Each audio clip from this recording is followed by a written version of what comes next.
Oi pessoal, tô passando aqui para conversar um pouquinho ainda sobre o corpo feminino, a objetificação da mulher e a relação que isso tem com a alimentação disfuncional que a gente tem hoje, com a busca frenética por um ideal de corpo, né, e o quanto isso tudo nos adoece e tem nos adoecido.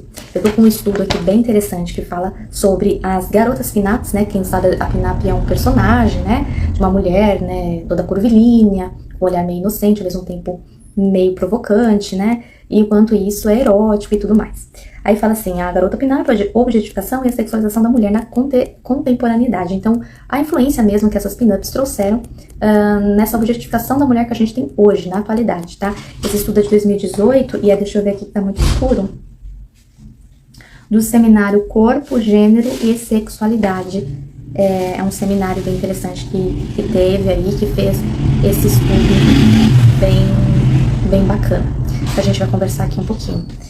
E o que esse estudo traz é justamente sobre a apropriação da indústria do corpo da mulher. Ou melhor, a apropriação do corpo da mulher feita pela indústria.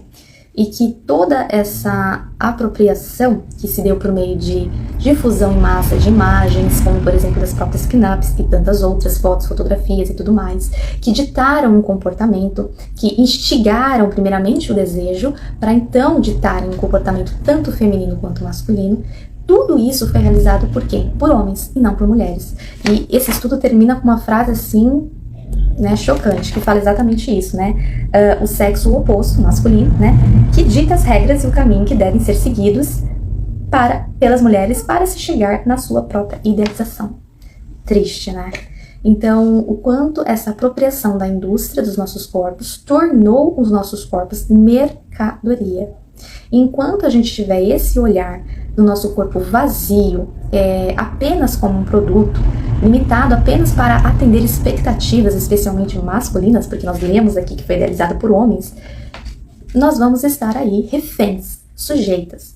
E isso arranca de nós não só amor próprio e tantas outras coisas, mas arranca de nós o bom senso, o senso crítico, né? A gente fala tanto sobre amor próprio e tudo mais, mas primeiro a gente precisa passar por um senso crítico, como eu me vejo, antes de pensar no como o outro me vejo, porque né, nesse início aqui fala um pouquinho de que a mulher foi reduzida a uma coisa para ser vista, para ser olhada, né? Que o fim da mulher está em ser vista e desejada. É para isso que mulher vive, é para isso que mulher existe. Muitas mulheres carregam essa ideia. É por isso que elas ficam tão desesperadas por buscar essa imagem idealizada.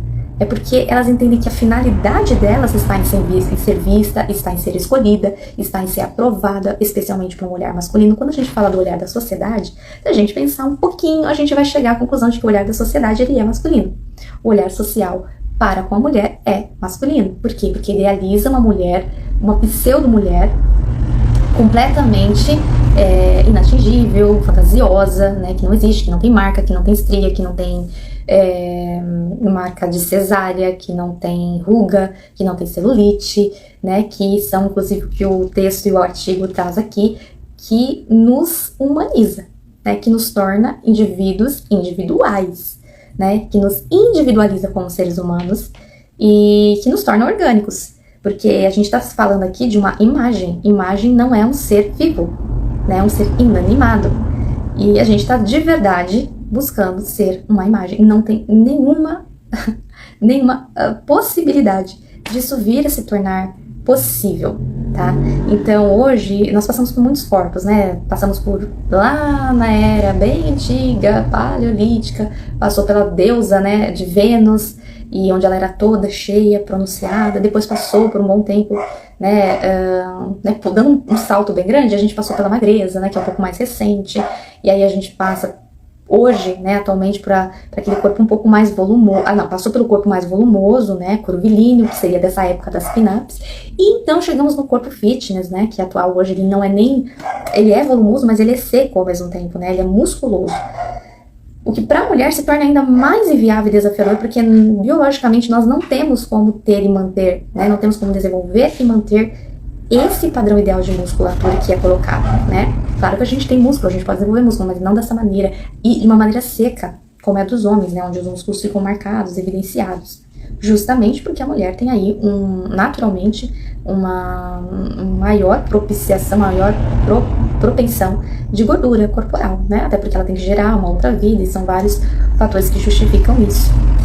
Então, é absurdamente absurdo o que a gente vê, né?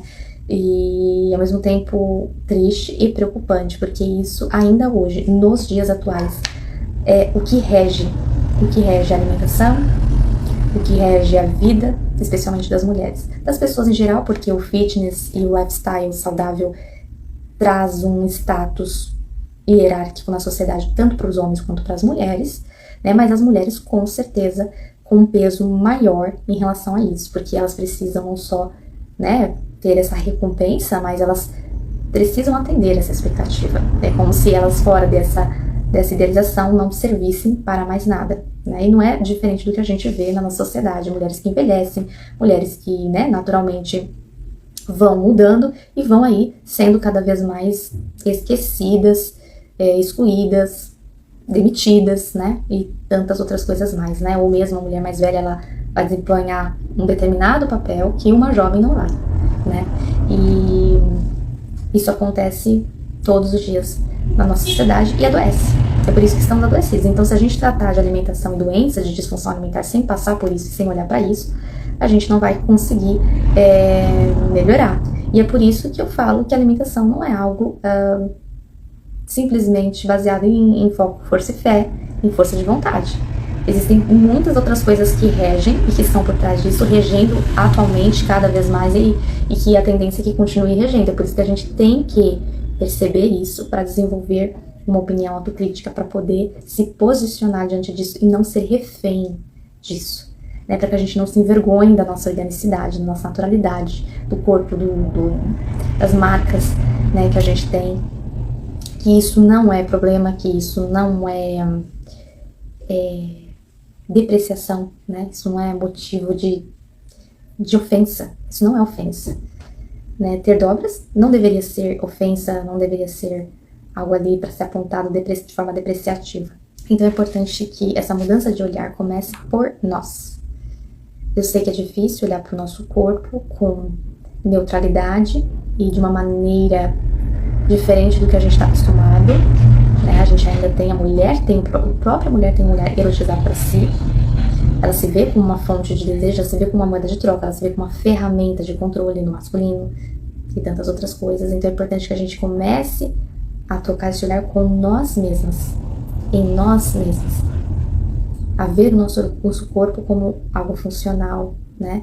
Como algo biológico e não uma matéria, um objeto, né? Uma ferramenta, para que a gente, de fato, com a nossa postura, reeduque a nossa sociedade, a nossa cultura, ou pelo menos se posicione diante das situações as quais a gente vai ser colocada, especialmente possa escolher nossa saúde, nossa alimentação, sem precisar ser escravizada por uma ditadura de dieta, uma ditadura alimentar que rege normas completamente contra-orgânicas, né, contra a vida, né, onde a fome foi normalizada, onde passar e a fazer dieta se tornou normal, né? Então precisamos entender essas coisas historicamente para poder identificar quando isso acontecer, se posicionar. E a gente vai conversar mais sobre isso aqui, já se torne aí como uma introdução a esse assunto, para você já começar a refletir, tá bom? Um beijo e a gente se vê num próximo vídeo, um próximo encontro.